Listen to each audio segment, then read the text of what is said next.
L'Angleco avec vous, François Langlais. Et rien ne va plus donc pour les fabricants de batteries, pour voitures électriques. Ils enchaînent les déboires.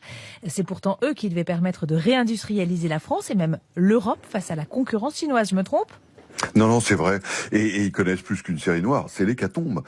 ACC, qu'on avait baptisé un peu rapidement l'Airbus des batteries, parce qu'il associe Total Energy, Peugeot, Citroën, Fiat et puis Mercedes, a suspendu ses projets d'usine en Italie et en Allemagne. Quant à son usine française, à Douvrin, dans le Pas-de-Calais, elle avait été inaugurée en grande pompe il y a quelques mois, et elle devait regrouper 4 gigantesques bâtiments, un seul tourne, avec 50% de déchets dans la fabrication. Et puis les doutes s'accumulent sur la technologie choisie par ACC, qui est dépassée, au point qu'il y a 2 jours, le gouvernement d'Italie a annoncé suspendre ses subventions à l'entreprise. Mais dites-moi si je me trompe, François, mais il y avait aussi un projet de Gigafactory, une usine géante de batteries à Dunkerque, je crois. Il en est où ce projet-là ? Oui, c'est celui de Prologium, qui avait été fortement soutenu par l'argent public français d'ailleurs. L'usine n'est même pas encore commencée et déjà on replie la toile. Elle était prévue pour fabriquer 48 gigawatts de batteries. On prévoit maintenant entre 8 et 16 gigawatts pour 2030. Et la vraie catastrophe, c'est un troisième, c'est le suédois Northvolt, qui est à 2 doigts de la faillite après avoir englouti plus de 15 milliards d'euros.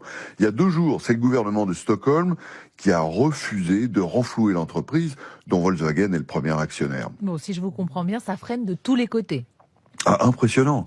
C'est parti pour nous faire un troupeau d'éléphants blancs. Vous savez, ces projets industriels qui ne trouvent jamais leur rentabilité ou jamais leur marché. Et c'est d'autant plus problématique que les gouvernements des pays à industrie automobile, bon, c'est la France, c'est l'Allemagne, c'est l'Italie, ont versé des milliards de subventions à ces projets, avec l'espoir de contrer la concurrence des Chinois, qui sont aujourd'hui largement leader, et le reste. Bon, c'est complètement la débandade, votre truc. Qu'est-ce qui explique ce ratage monumental ? Un détail, Thomas, qu'on n'avait pas anticipé, il s'appelle le consommateur. Ouais. En fait, il n'achète pas de voitures électriques, du moins pas autant qu'on l'avait prévu. C'est trop cher, c'est trop contraignant à cause du manque de bornes de recharge. En août, les ventes d'électriques, de voitures électriques en Europe, ont chuté de 36% d'un an sur l'autre. Et en Allemagne, c'est le plus gros marché du monde, ça a chuté de 69%. Et c'est-à-dire que la proportion de véhicules électrifiés sur nos routes diminue désormais. Signe de ces revers, le suédois Volvo, il appartient maintenant à un chinois, mais il avait annoncé ne plus vendre que des électriques à partir de 2030. Et cette semaine, il est revenu en arrière. Et sans voiture électrique, pas de batterie.